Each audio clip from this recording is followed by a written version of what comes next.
Welcome to Corpse Club, the official podcast of dailydead.com. I'm one of your co-hosts, Jonathan James, and today I am joined by Derek Anderson, and just Derek Anderson. Sometimes it could be just the two of us, could be a special. It is a special episode because it's just the two of us, but, we don't know always who we're going to have on Corpse Club, and that is part of the fun. But today, we did expect to have more people, but guess what? Life happens, and just like sometimes when you throw, a Zoom movie watch, or you have a Zoom party, or you're like, hey, let's go to the movies, and some people have to drop off because they got real world stuff. That's exactly what happens to us from episode to episode. We're always very thankful for everybody's time, but sometimes people can't make week to week. It's a big commitment. We don't expect everybody on week to week, which is why we have so many hosts. And how it just happened to fall today is that you get just Derek and me. So if you're like, well, these are the worst two hosts, well, guess what? You're stuck with us. Even if you turn us off, we'll haunt you. But yeah, so, and if you like listening to us, then you get more of me and Derek.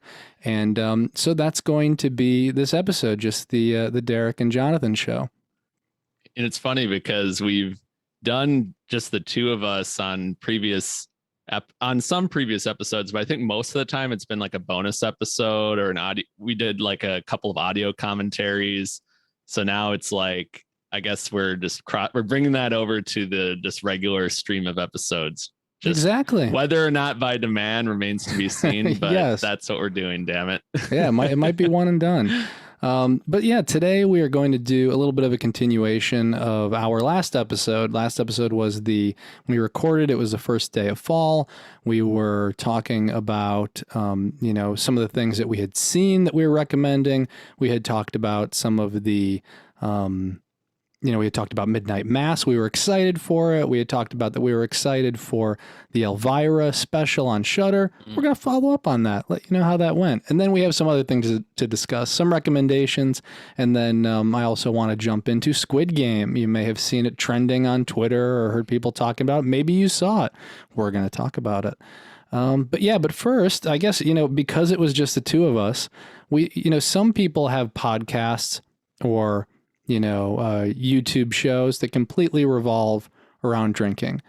And I don't like to drink a lot, especially while I'm hosting, because it never works out well for me.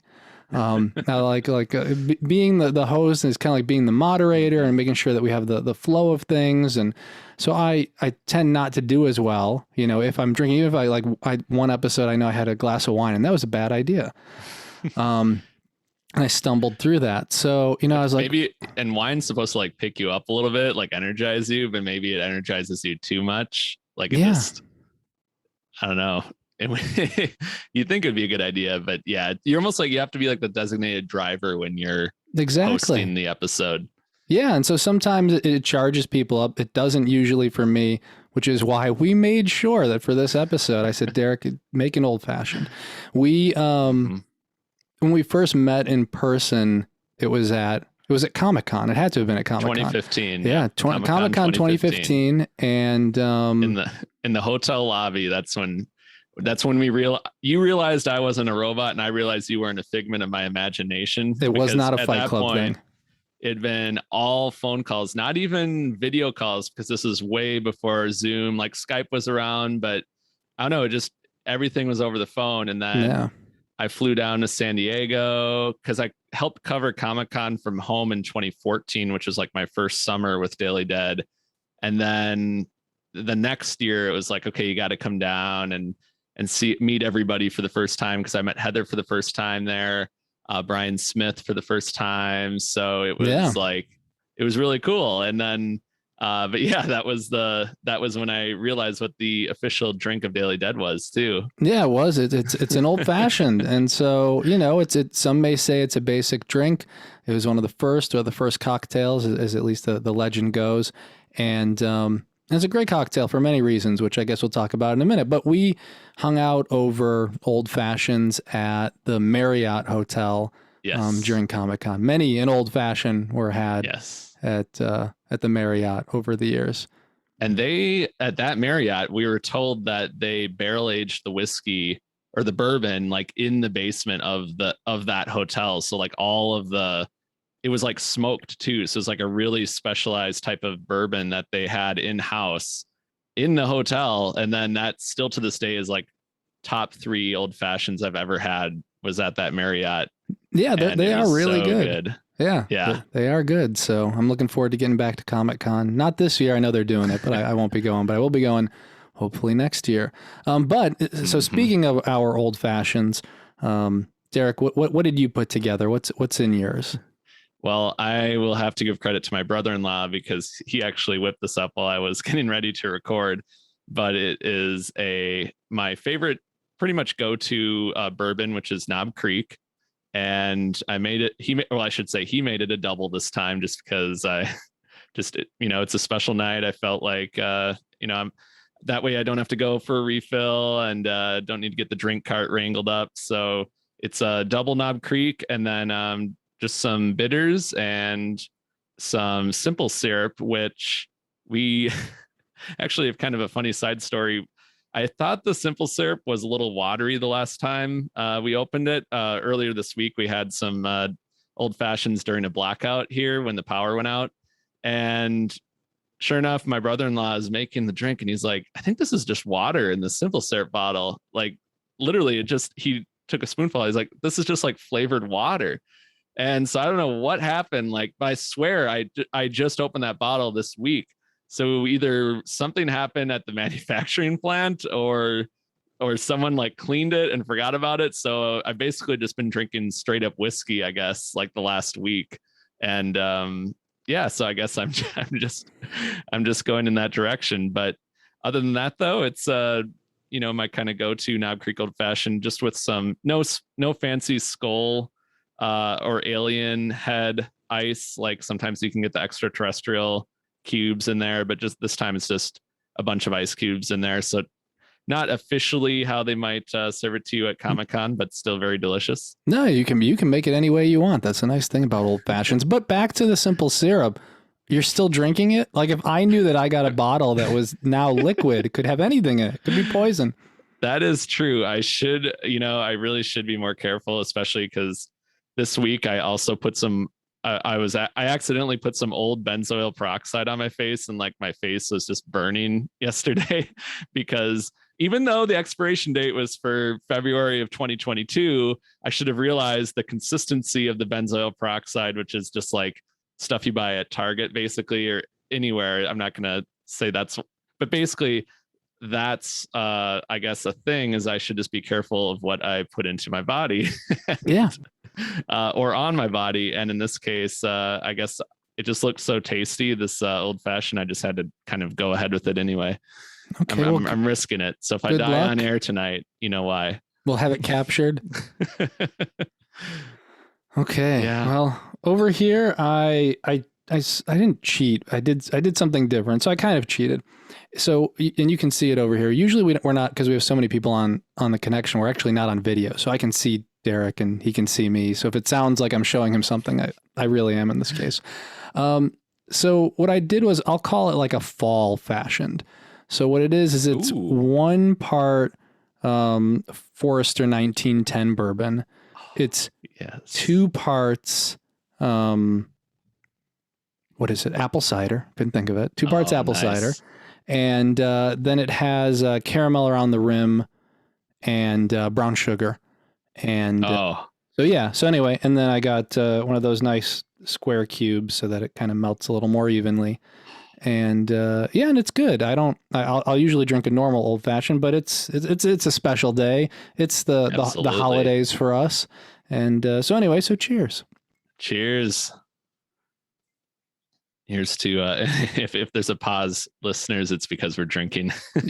I think they know. So that is nice. So the whole fall twist on that. Yeah, I had something like a hard cider drink that we've been having too.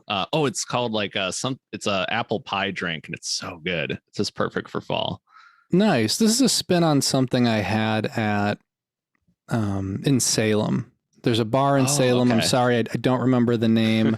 It was after Salem Horror Fest. And so we got these nice cocktails where they do have, and there's a place that they have for breakfast as well, which is really famous. I should know these names, but I don't. But there's a great brunch place, and they serve like a an apple cider cocktail that has like caramel around the rim, and that's delicious. So this is a Nice. twist on that to give them the appropriate credit. So anyway, so we're talking about some of our fall picks from last week. We're picking some of our new ones. I think the big thing that we're going to start out with is Midnight Mass, because everybody's talking about it. As I mentioned, for Squid Game and for Midnight Mass, they're talking about both of them for good reason. Oh, yeah. And so I will say I'm going to tread very lightly on spoilers for Midnight Mass. If you've seen the trailer, if you've seen some Twitter reactions, that's kind of along where I'll stay. If you want to know nothing, just giving you a warning ahead of time, but I'm not going to spoil any major plot points. And so you took the vow of silence that the official Twitter account has been asking for. I mean, this technically would break a vow of silence because I'm talking about it, but it's a vow of no major spoilers or revealing of twists. And so yeah, so I mean, I would highly recommend it. I made it through all of it over the weekend. My wife Christy and I, we watched it together. I think we binged it over 2 days, only because we had other stuff to do, and or we would have seen it in one. And it's super solid. I know why everybody loves it. It's if you've been following Mike Flanagan's career, this is like the kind of like the natural progression that he's been taking, which is, I think he does really well with this format, because he's taken kind of everything he's learned about how to, build scares and be able to, tell a great horror story. And I think what he's done through Hill House and through Bly Manor and now through Midnight Mass is, with this extra time, he's really been able to dive into character. And I think that's where this thing really excels, is he really has built what feels like super fleshed out characters that feel real within this world. And then also, all of these actors are given, a lot of material to work with, and they deliver killer performances. I know you've been watching it. How far are you in? So, yeah, we just started watching it this week, the first full week after it came out over the weekend. And it's funny because I was seeing some old friends over the weekend, and a couple of them came up to me, and Matt and Julia, and they said, "Hey, have you seen Midnight Mass?" So, like, we watched it all already. And this is like on Saturday, and I'm like, man, it must be good then, because I mean, you just binged it all. I think it was like over the course of one day. And so we kind of have been splitting it up. Me and my constant viewing companions, my sister and my brother-in-law, we've been watching it this week. We watched the first 2 episodes on Monday, and we didn't quite finish episode 5, but we've got like 20 minutes left in it. So I think we have like 2 full episodes remaining. So we're at that point where a lot has been revealed, although I still don't know how things are going to shake up in the end. But yeah, it's been quite an experience watching, especially some of the big twists and reveals that have happened recently. Yeah, it's and really cool. Something you and I had talked about is that this feels like Stephen King. Oh yeah, and that's in a and what do you call it? And that's definitely like a super compliment. Is like, this feels like a lost Stephen King movie, and it just feels like his type of setting. I think the way he goes back and forth between characters feels very much like when you read a Stephen King book. I think, something for me that, I always, and I gravitated towards, when I was younger, as I was reading, Stephen King books, it always stood out to me how many characters he juggled and was able to manage and get them to a cohesive endpoint. And, anyway, and I think, like I said, this feels a lot like that. And of course, Mike Flanagan being no stranger to Stephen King or Stephen King material. Yeah, it's been great. Yeah, it's almost, I won't say the exact titles because I don't want to give away some of the plot secrets, but it definitely feels like a Castle Rock type setting, the small town. It's isolated. we were talking about how it's hard to even pinpoint what time period it is. I mean, you see smartphones occasionally, but the town might as well be stuck like in the 60s or 70s. And actually, the actual town looks like it might be from the 1800s. Some of the structures are just so weathered, and there's such a the production design quality. They really made it look like a literally dying town, and it's always wet and rainy and somber. And so I would love to just dive into like after watching it, I really want to do a deep dive on the filming locations and how they brought it all together and the church that they use. But yeah, there's definitely, it kind of feels, there's 3 or 4 Stephen King stories that really stand out to me as like heavy influences. And I don't know if that's coincidental or intentional, but I'll be one of these days, after enough time has passed, it'd be fun to do like a deep dive and talk about some of that. But it's great though. It's definitely its own thing. I think Flanagan has shown like no matter what he works on, characters are always first and they feel real. And I think they spend a lot of time casting the right people for those parts, even though he does work with, the same 5 or 6 people on every project. They always seem to transform into different characters. And it's no exception on this one. I mean, it's such a great cast and everybody feels so lived in, and it's like it takes its time with everything.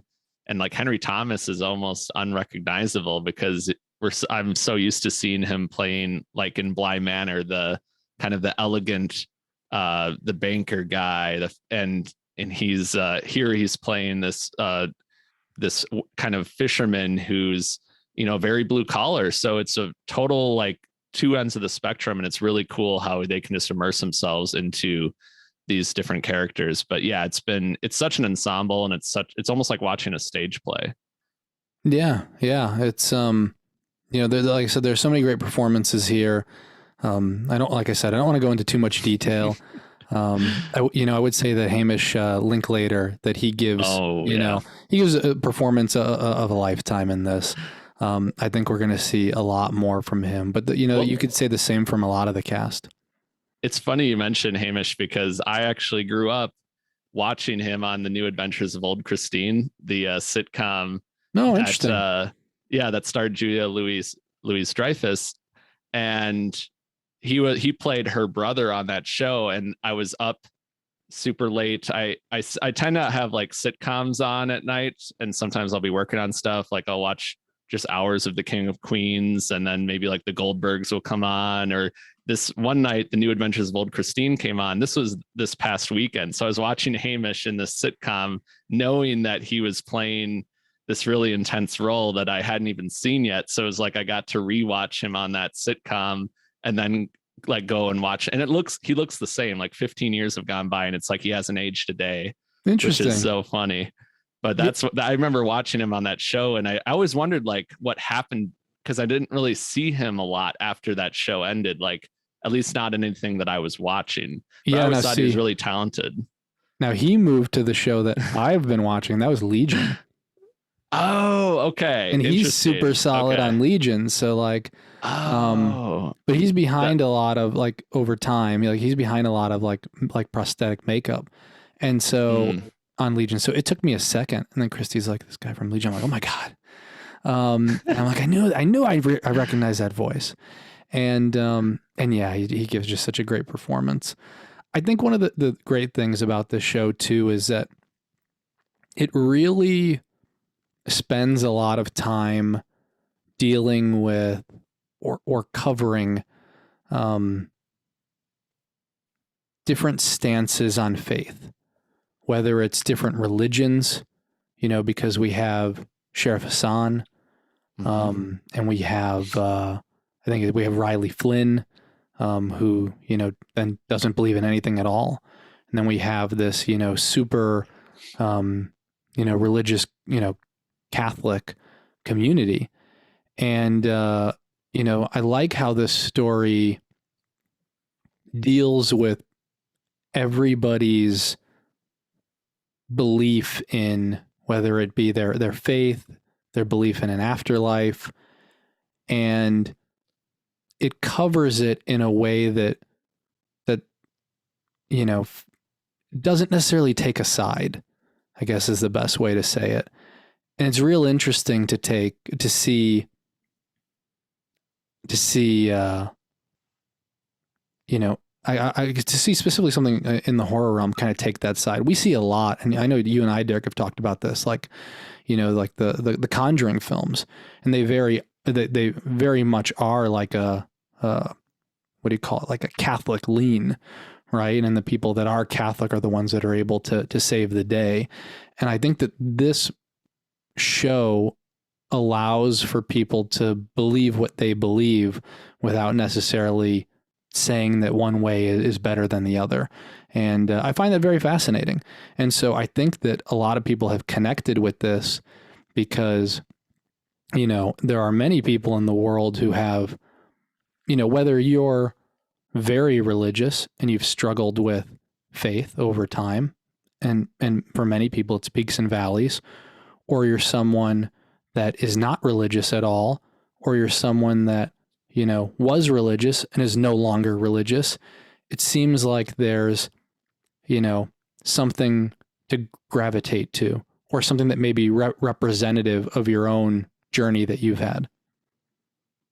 Yeah. Yeah. It's very accessible. I love that's in a lot of ways just as interesting as this storyline of like what's going on in the town with the horror aspect, like the way there's so many conversations about death and the afterlife, and then there was like this whole conversation about public schools and faith, and there's just like all these really interesting debates and discussions amongst the characters in the show that are just great kind of reflections on what's going on in the real world, and what a lot of people wonder, like the great mystery of what happens after we die, that every one of us grapples with. So it's really interesting. Like that's you could almost you could take out a lot of the horror elements and it would still be a fascinating show just based on that alone. And I think it's such strong writing that it doesn't take a side, and it keeps it like it lets the viewer decide for themselves, and they can choose which character they relate to the most. And I think that's really refreshing, because I think we've seen it, both ways, where it's a movie takes a stand definitively one way or the other. And I think this one, it's kind of like, well, here's all these different viewpoints, and you choose what you want, or you explore what you want, and you kind of can make your mind up at the end of the day. And that's kind of life in a nutshell too. I mean, that's kind of a reflection of life in general, and faith and all that good stuff. Yeah. It's just, like I said, it's really fascinating. I mean, I know, in some cases, there's a conversation about like things getting lost on Netflix, or whether things should be in the theater or on Netflix. But whatever the case may be, I'm real happy for what Netflix has allowed Mike Flanagan to do, because he seemingly has, complete creative control over this. Whereas, a lot of people, or a lot of studios, I can imagine, would have trimmed this down. Oh yeah. I think he could have done this in like a 2.5 hour movie. I'm glad he didn't, because he's interested in kind of, like I said, exploring different things.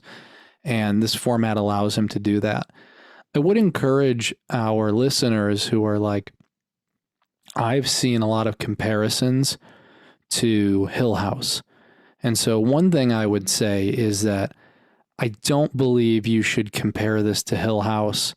I don't think you should compare this to Dr. Sleep. I think those two and some of the things he's done in the past, they're working on a different level than what we're seeing with Midnight Mass. So that you have the kind of the right expectations going in, this definitely is, there is a lot of time spent on these characters. There's a lot of time spent on these topics of faith and the afterlife, as we were kind of talking about here. And that's definitely what, Mike Flanagan is more interested in exploring.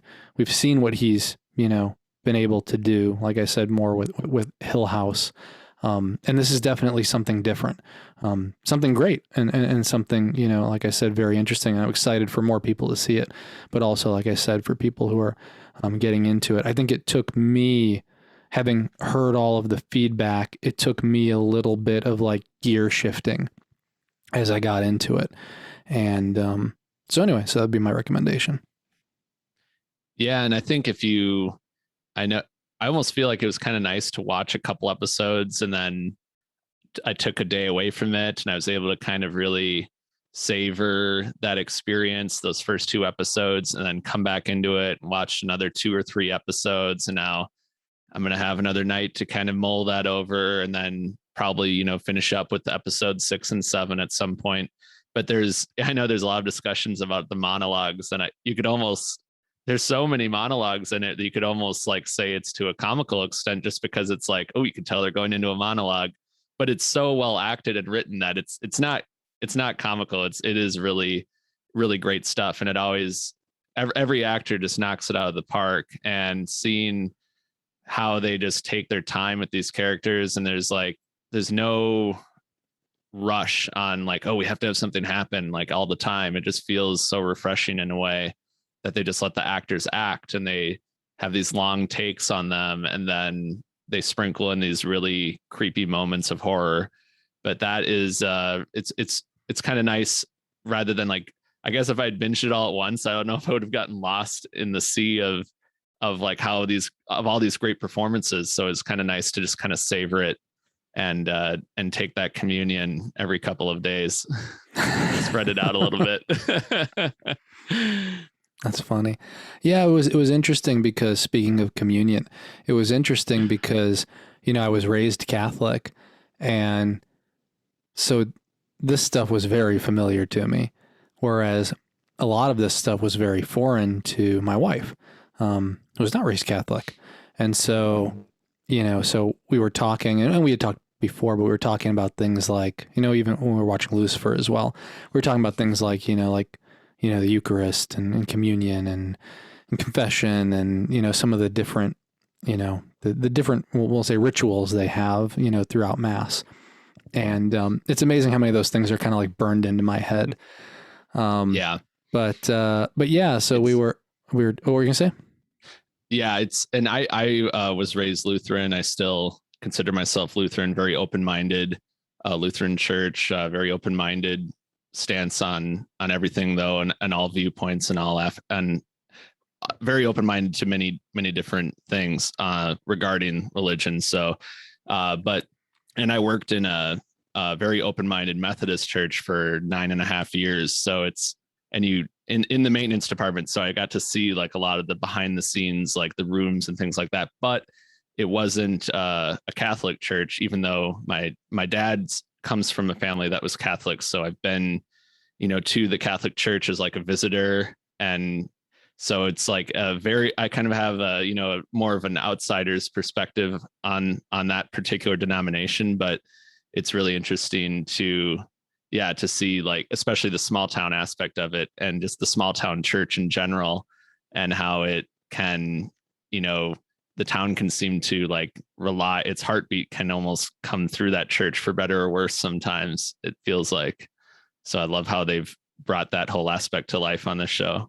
Yeah, there were a lot of things that kind of like rang really, true to me, from, the even just the name Midnight Mass. Like, I have memories of us doing, Christmas Midnight Mass. I was telling Christy about that. Or, the people who were kind of going to church every day versus the ones who were doing Sundays versus the ones who were doing holidays, Mm-hmm. And yeah, it's very interesting. I mean, I haven't been to church in ages, but that kind of stuff doesn't leave you when you go every Sunday for a while.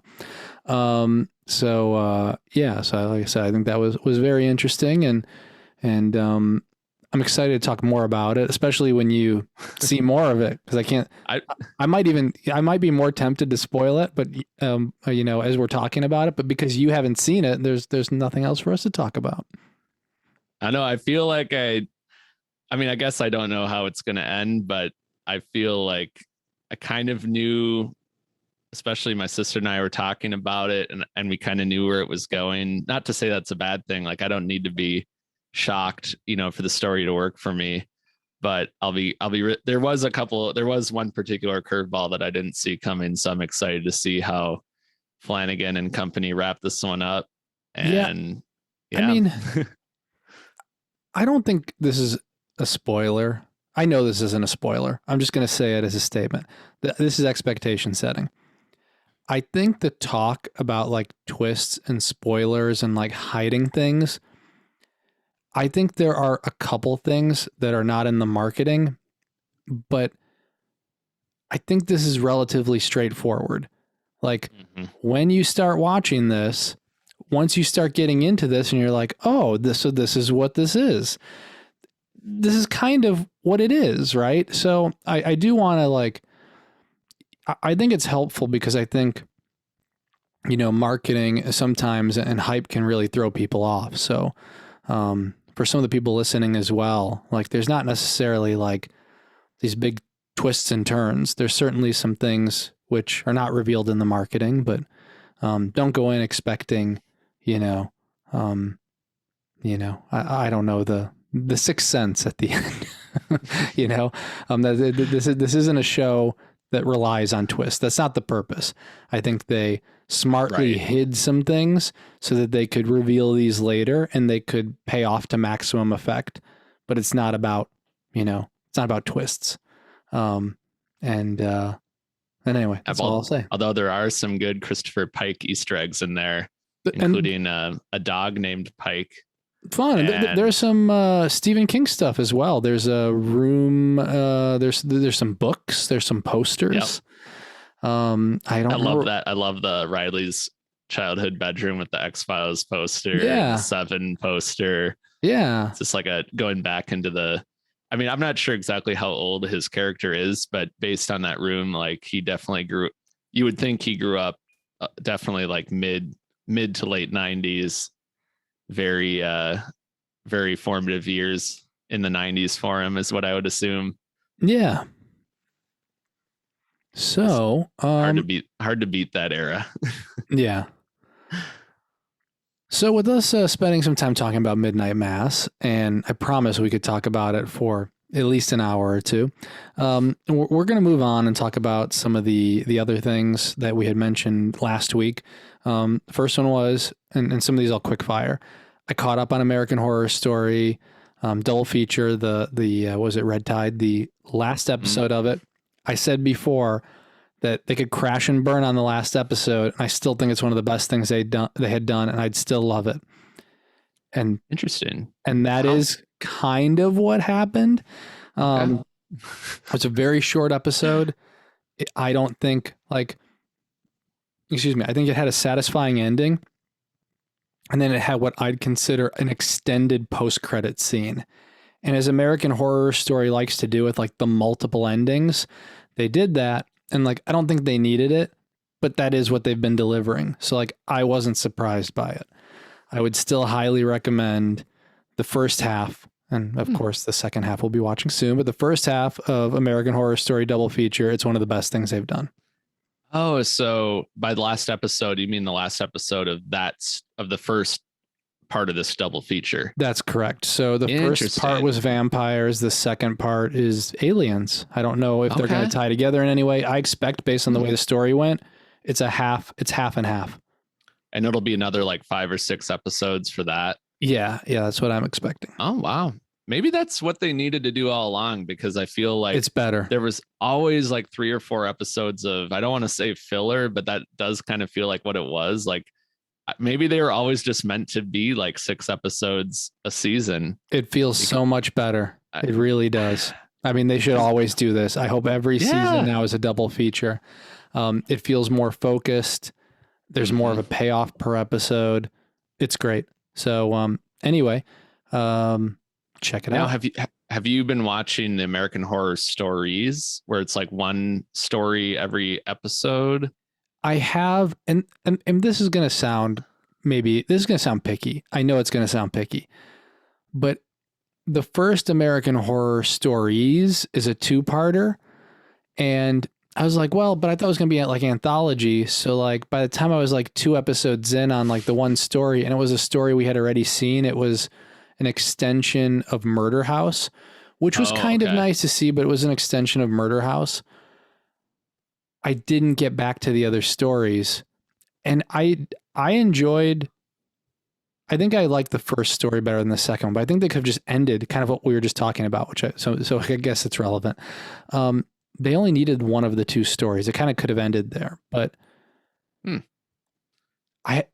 long story short, that was kind of enough for me to be like, well, I'll get into the other stories like when I have some time. Like this was fine, but like it wasn't retreading a lot, or like it was retreading stuff. It wasn't a lot of new territory. They spent 2 episodes like in a previous season storyline. So I was like, I don't know if I need this. I'll get back to it at some point, but this but double feature had me more interested. That's really what it came down to.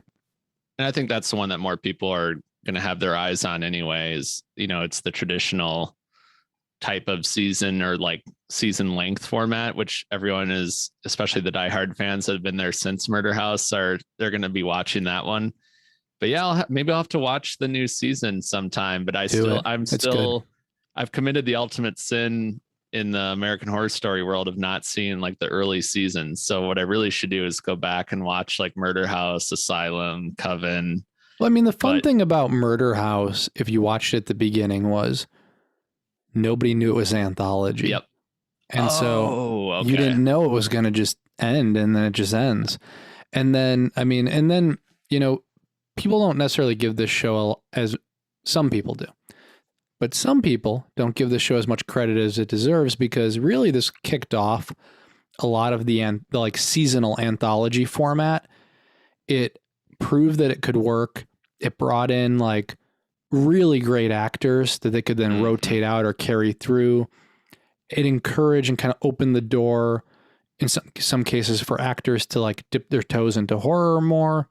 Yep. And it allowed other shows to kind of copy that format in other genres. So it really was, kind of game changing at the time. And now we know what to expect from it.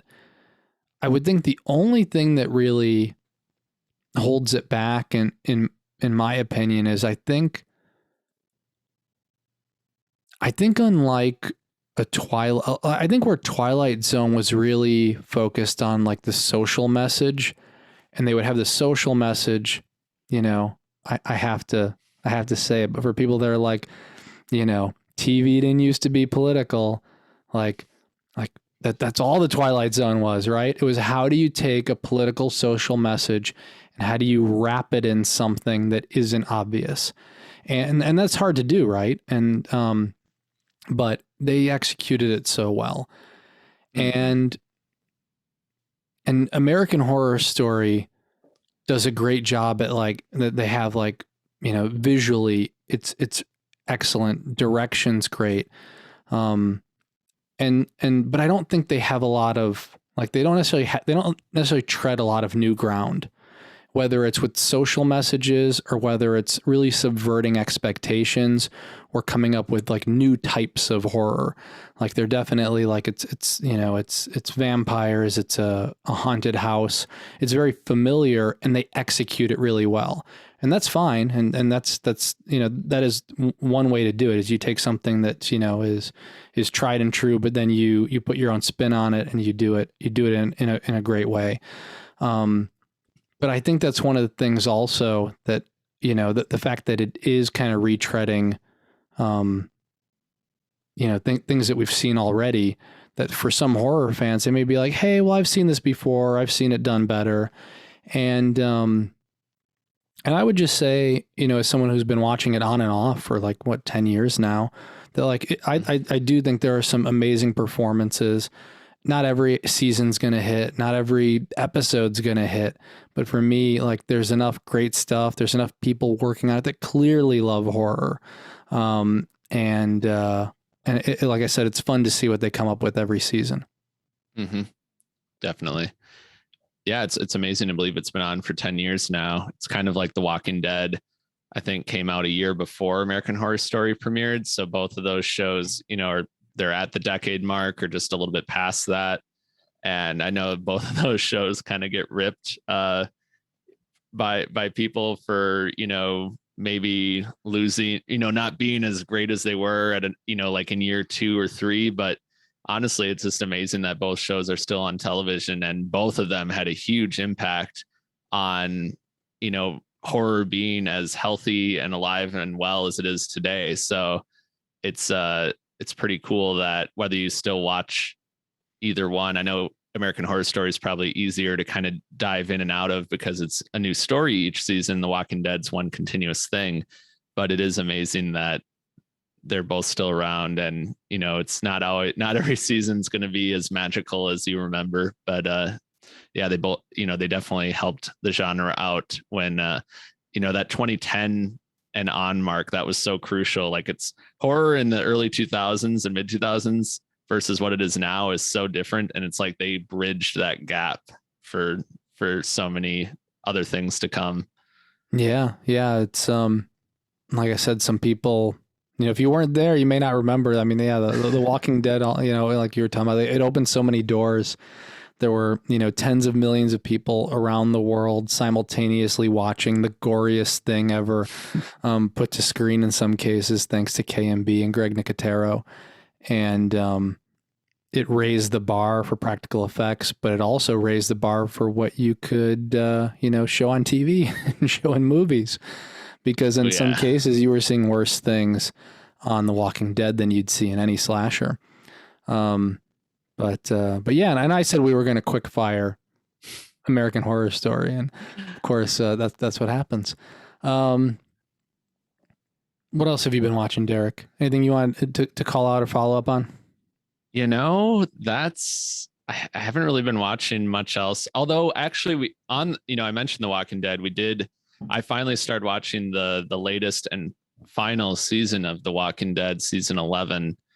And so I am a few episodes behind, but we watched the first two episodes, the 2-part premiere, I guess you would call it. And that was really interesting. It's kind of like a train. I guess you could say it's like Train to Busan because it's on a subway train, but it has like zombies on a train. How can you really not compare it to Train to Busan to some extent? But so yeah, we've been watching that, and it's cool to see some familiar faces back in the mix.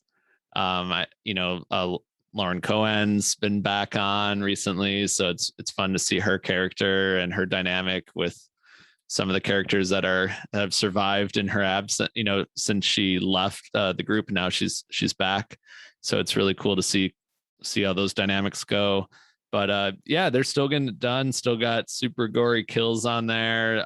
Still some really tense moments. They always kind of sneak in like a new kill or a new creative way for someone to die that you haven't seen on the show yet. So I hats off to the whole crew. You mentioned Greg Nicotero and KNB just continue to outdo themselves on that show. But I gotta say, there's like a totally unexpected moment where Maggie goes into this like Captain Quint, like when Quint is talking about the shark attack during World War II, when the ship capsizes and everyone is being picked off by the sharks, and it's like this really quiet, dark moment in Jaws. Well, Maggie has one of those in like episode 2, and she talks about like this house that she was at where it sounded like something like the Texas Chainsaw Massacre meets that creepy house in the road.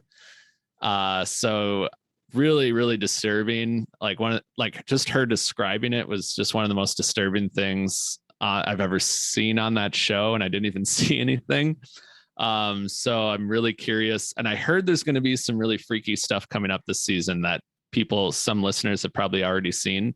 So I'm curious to see where they go with that, because it sounds like they're really not going to hold back in the scares department. So that's pretty much the only other thing I've watched other than Midnight Mass, though, just because I've been spending a lot of time in that little church on the crock pot. So yeah, makes sense. Yeah, I'm super excited to see where The Walking Dead goes. I know we got movies. I know how the story ends, because obviously, or at least the comic book story ends. So I'm curious to see, we need Rick Grimes to finish this story. So curious to see where they take it. But yeah, I'm excited to see where it goes. Mm-hmm. Definitely, yeah. Well, It'll be, I think, 2023 or 2022. by the time it all wraps up. So we got some time yet. Yeah, we got a little time. And yeah, and then one of the other things I want to talk about, I just wrapped up today, was Squid Game.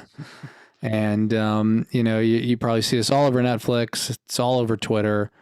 It is trending to become the most popular TV show on Netflix. Like ever, right? Ever. Like more than Stranger Things, more than Bridgerton. Wow. And it's like more like Netflix spends all this money on their shows and Squid Game is going to beat it out. It's pretty cool. That's amazing. Wow. Yeah. And I'll give a little background. Of course, as I always say, if you don't want to know anything, but what I'm going to share is you could find in the trailer or learn in the marketing.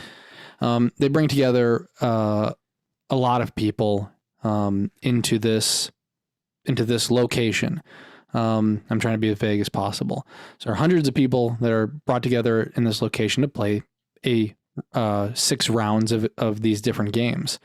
And if you complete the rounds, you are promised a big cash prize. And so they have you play these games, which are child games. I'm not going to say the games you can imagine, like jump rope and any other kind of games you might have played at the schoolyard or like in gym class. And like, they are going to, there are 6 of these games that they are subjecting people to. And these games have, how will I say it? They have fatal outcomes if you do not follow the rules or you do not complete the game or win the round. And so it's a little bit battle royale. It's a little bit Hunger Games. I'd say it's hard R. It's hard R rated. And there's 9 episodes. It's South Korean. And Netflix dubbed it, and it's taken off. It's like I said, millions and millions of people are watching it around the world. Yeah, every time I go on Twitter, it's either Squid Game or Sopranos right now. It's I'm like, oh man, that's so cool. But yeah, I really want to watch this. We actually we just watched the Korean zombie movie #Alive that I was talking about on a previous episode, and I think Squid Game popped up as a like recommended thing, so it automatically went into the trailer for that, and we're just like, what? I hadn't really heard of it at that time, and I'm like, oh, this looks interesting. And yeah, so we watched the trailer, and it definitely had like a weird vibe to it, but I also was like, I need to see this. Like, I need to know more. So I'm definitely wanting to watch that at some point, because like you mentioned, battle royale, Hunger Games, like anything where you're kind of forced to fight to kind of get this goal, whether it be financial or whatever your situation is. I think it's always intriguing, and there's always a lot of like social and social commentary in there as well with those types of stories that I think is unfortunately there's a lot of stuff that's a little too relatable with some of that, fighting for survival day to day for a lot of people out there. So yeah, I think it looks super interesting and very like vibrant too. Like the whole production design looks super. It's like a dreamlike yet nightmarish kind of blend to the whole design of it. So I really kind of want to dive in. Maybe that'll be the thing we watch after midnight mass, is go right into Squid Game. Go right into Squid Game. Yeah, it's really good, and it's a quick watch. Some episodes are over an hour. One episode's 32 minutes. So yeah, it's a quick watch. And I think a lot of people like watching this, or at least some people like watching this, because it's like, can I survive this? Like, could I play this game? Yeah. Could I win in a game of blank? And so, I think they're kind of like watching Saw. There's that element of like, how would I escape that trap? Could I escape that trap? There's always like that after movie or after show conversation, or water cooler as they call it, but now nobody's at the water cooler. And so, but yeah, it's really good.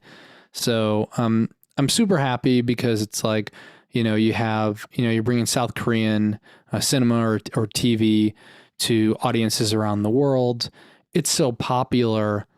I hope, and what I expect is like, they're not going to remake it. Hopefully they'll sequelize it, right? They'll have additional seasons.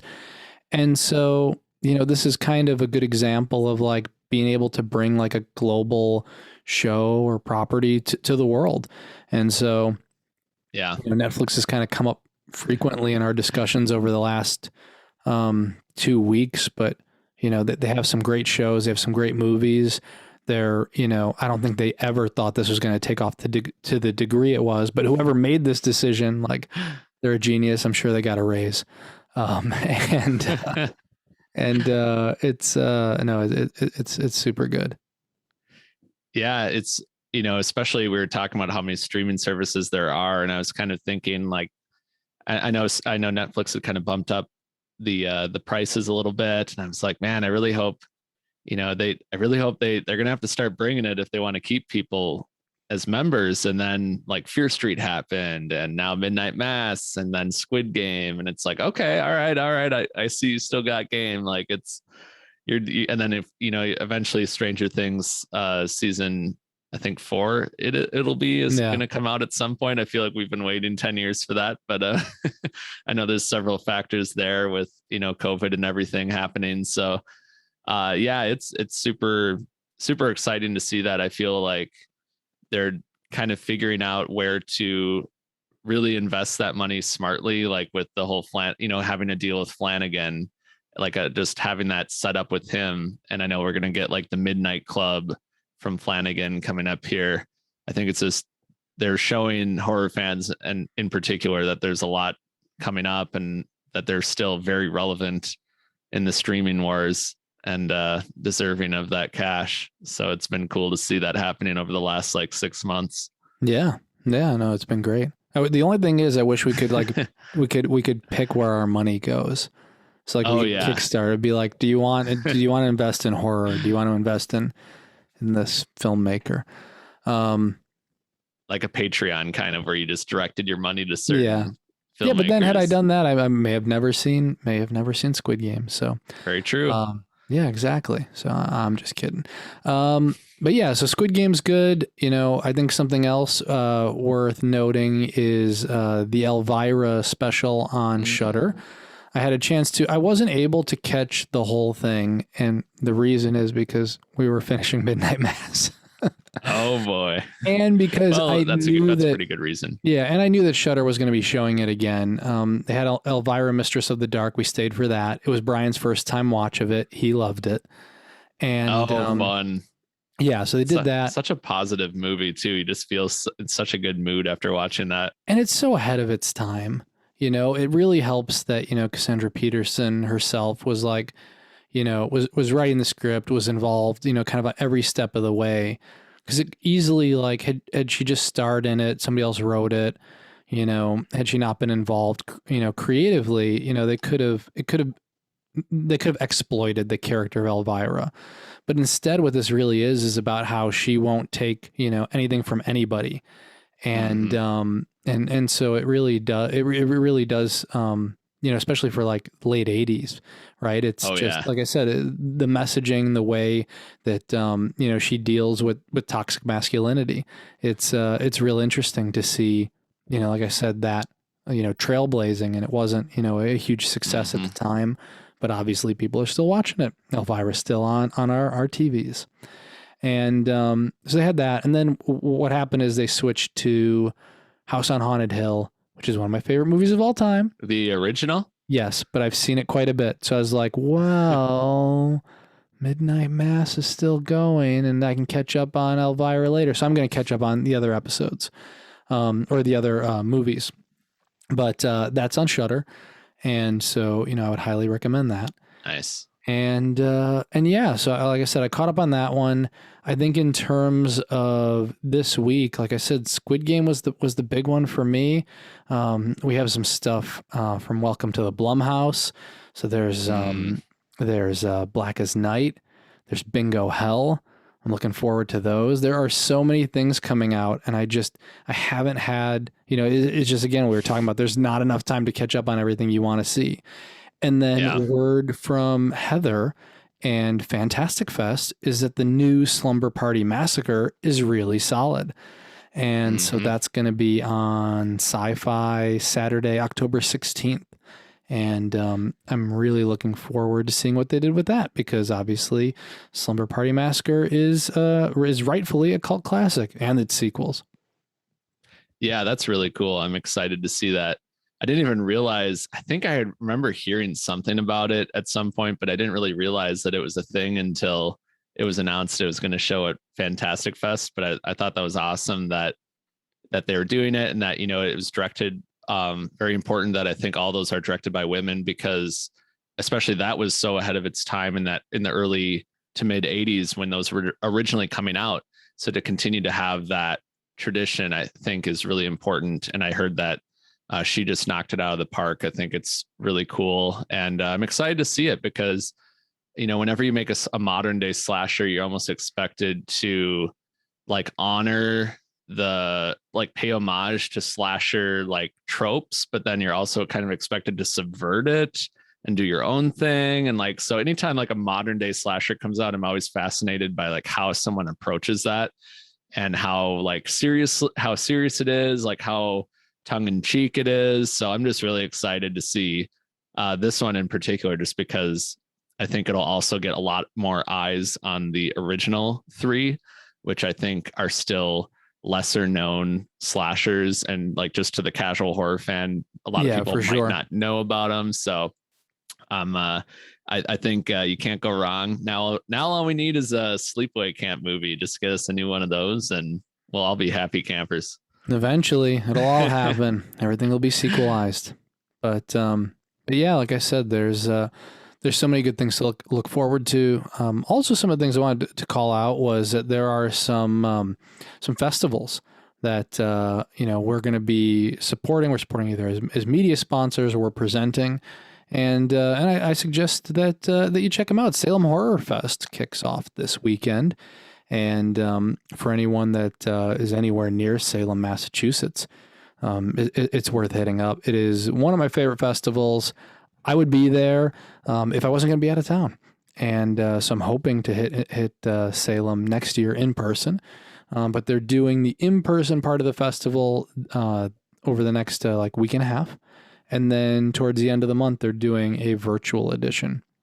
They've teamed up with the George A. Romero Foundation. So they're going to have live events and virtual events to honor him. They're going to be screening the amusement park, which I highly recommend. Oh, yeah. It's just one of the greatest releases this year, and just, it was incredible to have one of his lost films released. It's one of those things when now we've seen it, but it was always hyped as, or it was always mentioned as like a PSA. And yes, it is, but it's so much more than that. Mm-hmm. And so anyway, so you can head over to Daily Dead and you can see, all the details on the full slate for Salem Horror Fest and hear more about that. And then something else that we're involved with is we're involved with the Nightstream Festival. And Nightstream kicked off last year. It was a combo, and this year it's a combo of the teams behind Boston Underground, Brooklyn Horror Festival, North Bend, and Overlook. It's taking place in about 2 weeks. And they're going to have a ton of, and it's a virtual only event. And so if you are staying inside, I know a lot of you are, I know I have been, this is perfect. And so they have a discussion with David Lowery on The Green Knight. They have a discussion with Kayla Cooper, co-writer for Malignant. And they have a discussion with Greg Nicotero. And also, we're going to be hosting a panel. We're going to be hosting the Future of Film is Female panel. And we're presenting. So we're really happy to sponsor that. And that is going to, like I said, take place in about 2 weeks. So again, you can head back to our website at dailydead.com. You can learn about Nightstream. We'll be promoting it from our Twitter account as well, along with Salem Horror Fest. There are other events that are going on, of course, so feel free to search those out as well. What we always do is, we always, whether it's financially through sponsorship, or whether it's being a media partner and helping spread the word and amplify. Like, we like to put our, our voice and any weight we have behind things that we love. And so, there are real great teams behind those. They're really into, propping diverse voices, new voices. And so, I think that both of those fests are kind of great opportunities to learn about the future of horror. And so we're excited for anybody that is able to experience those. Yeah, it's cool to see Nightstream coming back, because I know that was all formed last year during COVID, and seeing all these different film festivals from around the globe come together to bring horror into people's homes safely in a time when a lot of people needed that. And it's just really cool that they're still doing that, because I think one of the things, well, a lot of people, whether it's, just safety, immunocompromised people, people that, a lot of people are still in situations where they can't leave their home or they don't feel safe doing so. And so, it's really important that they don't get left behind and that they can safely access new horror movies and the whole festival experience. And then on top of that, I think it's just really cool to have that as an option, like just moving forward in general. I think when you factor in like travel costs and just how tough it can be for just the average horror fan to get to a festival, I think it's really cool that there's a virtual option where you can experience all that from home and then stream all these great conversations, and then they can live online and have a longer shelf life anyway. I think that's really cool. So hats off to all of them for keeping that going. And yeah, it should be really cool. I can't believe it's already here, but the Halloween season is upon us once again, and there's no going back. Yeah. It's crazy how quickly it came up. And yeah, I completely agree with you. Last year, a lot of these festivals had to race to get virtual. There's been a lot of infrastructure that's built up, and I'm excited to see festivals continue to use it. It's a great option because it expands your reach as a smaller fest. And whether you're, if you're a fest of any size, like, it's great. There are people who have disabilities. They're not able to go to festivals, whether it's a journalist covering or whether it's a horror fan that's always wanted to experience, a festival from home. It's nice to be able to have more of these options. And I hope that people continue investing in this. It's definitely, it's great to see them do this. Mm-hmm.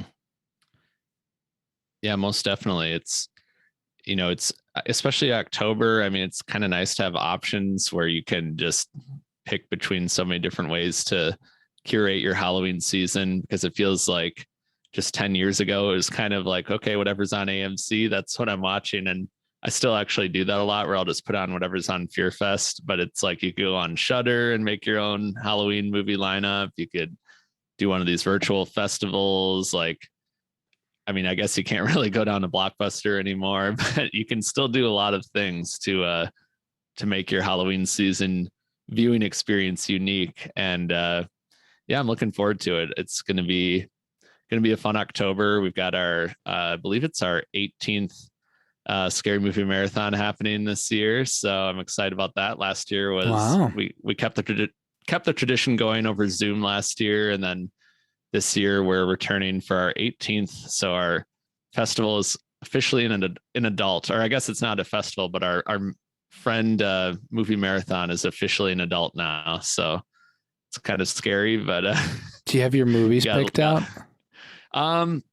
No, not officially. It's an ongoing conversation, and my sister keeps a list of potential picks that would be a good fit we kind of curate it for what we would all like in that group, and what scares us and what's the most accessible. And we always have to have like what we call a classic movie that is usually from like the 60s or earlier, usually black and white, sometimes even a silent movie. So we always do one of those, and then like two other ones that are we used to do a lot of slashers from the 80s, but we've kind of caught up on some of the main slashers. So now we usually do stuff that's like in the 2000s or beyond for the other two picks. But so we've got some ongoing conversations, but we're not 100% sure what we're going to go with yet. Nice. Well, there are plenty of options, thankfully. Yes, absolutely. Yeah, there's so much more is available now than like, because I mean, it all started when we were in middle school, just literally going down the street to Blockbuster and getting it on VHS. So now you know, now we can just stream pretty much anything. So a lot more options at our fingertips. Yeah, and it's it's interesting what you were talking about, like kind of rewatching films during the Halloween season because there's so much coming out now. I used to be able to just like watch like they're like the mainstay. It's like, well, I'll watch these 30 movies during October, and that doesn't happen as much anymore. But there are some movies I definitely have to get in. Would you watch like the same 30 movies, or was it like 30? No, there would always be like new ones. No, there would always be like 30 movies. Like it was like more of like a guess, right? I mean, maybe it was 25 or maybe it was 40. Yeah. But there were always like, this is my stack of like movies I have to watch in October. Oh, okay. And then there were the new movies, and I could alternate those, and I had time, but not with Midnight Mass and Squid Game, and I know we're not in October yet, but like. There again, that we were talking about, there are so much coming out, which is great, but also it takes away from my rewatches of the Monster Club, of course. It's funny, yeah. I don't really necessarily plan on rewatching stuff, but I still have cable, so it's kind of like just like when I was growing up, Hocus Pocus was always on, and it still is. So I always see Hocus Pocus every year because it's on TV, and I love that movie so much, and I'm glad it's on. But it's like, because it's always there, I always can rely on watching it. And the same goes for Halloween Resurrection. It's always on AMC. So I've seen H2O and Resurrection, and also Halloween 4 and 5 more than I've seen the original Halloween, because they always do those double features.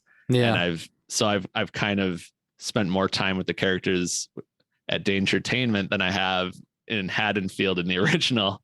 And that's which might be blasphemous to some people, but I think it's just kind of fun, like how they just put those movies on TV, and I love like the traditional, like, oh, let's see what's on TV, and just like sit down on the couch and turn the TV on and not know what you're gonna find.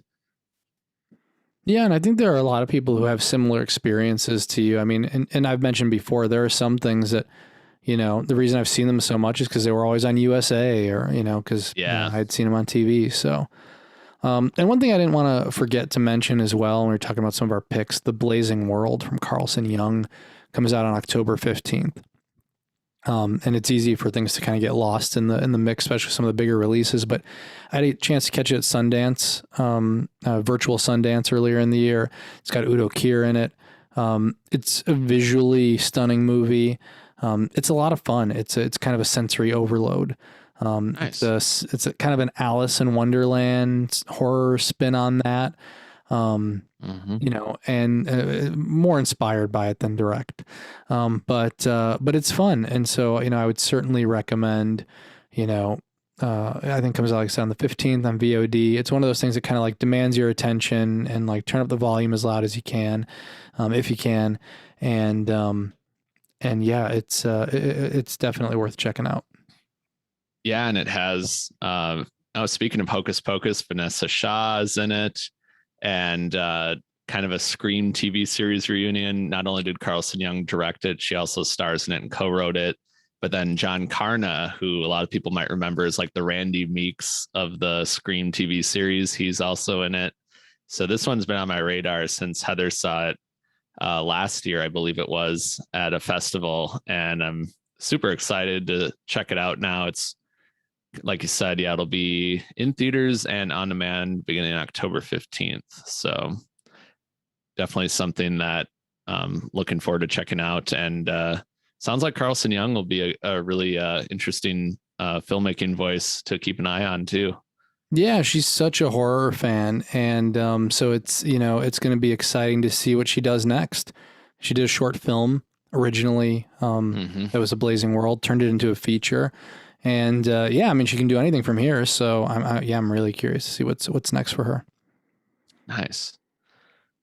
Yeah, that is super exciting. There's so many. It's important to give those films a little shout out, because I know we obviously have like Halloween Kills coming out this October, Last Night in Soho, the new Edgar Wright movie, and it feels like there's a dozen other things coming out this October. So it's really important, I think, to continue to support indie horror filmmaking, especially in the month where it feels like horror movies are everywhere you look. But it's cool to mix those in and support those voices so that they can make more movies. Yeah, 100%. So, keep an eye on Daily Dead at dailydead.com, because we have, we're covering all this stuff, whether it's, the indie movies coming out, the big movies coming to theaters, especially in October, where, like I said, we have a number of articles, a number of features that'll kind of let you know what to keep up with. Heather has her streaming guide, which covers all of the, Halloween or horror movies that you could want to watch on different channels and services throughout the month. And we'll be keeping that updated. And, she has her VOD guide, her Blu-ray guide. So definitely like some great resources there. And of course, we've been, sharing trailers and release details for some of the other things coming up in October. We've only touched upon just a little bit. We've already spent so much time talking about it. But for some of the other things that are coming up in October, just to give our listeners a heads up, we have a discussion with Scott and Brian talking about Phantasm Ravager. And we're going to talk at some point about Halloween Kills. Whether we do it the week after, we do it shortly after, we'll be discussing that. I think if we can, you know what? And again, because of the fact that it's not streaming yet, I want to catch up on Venom. I'm not going to go to a theater to see Venom yet. So at some point, I'll give my thoughts on the Venom sequel. I'm super excited for it, but TBD on that. Yeah, it's amazing that that's already out. I know the first one was massively successful at the box office. I think even more than Sony's Wildest Dreams. It was so successful. And which it's so funny. We were talking about that on our like Halloween season movie preview episode recently, how Venom is like kind of come out of nowhere and become one of my most anticipated movies this year, just because the first movie it was so much funnier than I expected. And like the physical comedy aspect of it that Tom Hardy like really leaned into was so infectiously creative and funny. And I don't know, it just felt like the feel good anti-hero movie of the year. So I'm really excited to see what they do in the sequel, and adding Woody Harrelson to the mix as Carnage should be very interesting. I know Carnage has always seemed like next level comic book bad guy. Even like on the animated series, just because like Carnage, even like as a kid, I'm like, oh, Carnage is like a serial killer. Like he's a really, really bad guy. He's not just a bad guy. I'm like, this is like, even for like, a super villain, this guy's bad. So yeah. I'm excited to see how, how they mix him in and kind of, get that level of it and see where they go with it. Yeah, I can't wait. Like I said, I've been looking forward to it. I'm just waiting. Like I said, VOD. I've loved that they've had things like day and date. Yes. I hope more people continue to do it. I'm okay. Which is going to be like a month holdout, I guess, is what's going to be in a lot of cases. But okay. Oh, so it will come out on VOD like after a month or so. That's some of the deals that have been signed for 2022. I think Warner Brothers, because right now they're doing same day, but they're going to move to, I think, a 30-day release strategy. Mm-hmm. I think Universal is going to do something similar. I don't know if Sony signed with AMC yet to do the same thing. I anticipate it'll be similar. And we've kind of seen it already, like Candyman, which is another one of those things that you should definitely watch. I know we talked about that a little bit already, but it's on VOD. If you haven't had a chance to see it, definitely check out the new Candyman. It's it's another one that just is it's a lot of fun. And I don't want to give anything away, but check it out. And so like I said, there are a lot of great things. We're gonna wrap this episode up, and but we'll be back soon. And hopefully you enjoyed Derek and I catching up, because this is kind of some of the same stuff and some of the same conversations that we'll have when we're just on the phone. Maybe with less spoilers. And maybe less drinking, but not always. Yes, true. It depends what time of day it is. But yeah. But because you hadn't seen Midnight Mass, I couldn't spoil it anyway. So this was very similar to conversation we would have had, because I have to kind of like be like dance around being like, I like this part about the show. But anyway, so I hope that our listeners enjoyed. Like I said, we have plenty of content coming up on dailydead.com over all of October. So like I said, really do check it out. Tune back next week. And like I said, we'll have, I believe Brian and Scott will be taking over for some Phantasm chat. But we'll be back soon. One of the things that I want to do again is our annual Halloween hangover in November. So you will hear about how our Halloween went, what we dressed up as, what we did, what we watched, what we drank. We will be talking about it soon. And so anyway, we want to thank Brian, our engineer, for helping us out each and every episode. And as always, we want to thank our listeners, including those of you who have signed up for a Corpse Club membership. You can visit corpseclub.com. You can check out the latest episode, all of our previous episodes, and you can also sign up to become a member. We're offering a membership card, a pin, a t-shirt. You can pick an episode topic. So check it out at corpseclub.com. And don't forget to rate and review us on Apple Podcasts. Every rating and review really helps, and you can find us on SoundCloud, Spotify, and all of your favorite podcast providers. If you want to get in touch, you can reach out anytime or at contact@corpseclub.com. On Twitter, we're at Daily Dead News, we're at Corpse Club, and on Instagram and Facebook, we're under Corpse Club as well. Thanks again for listening, and until next time, stay scary.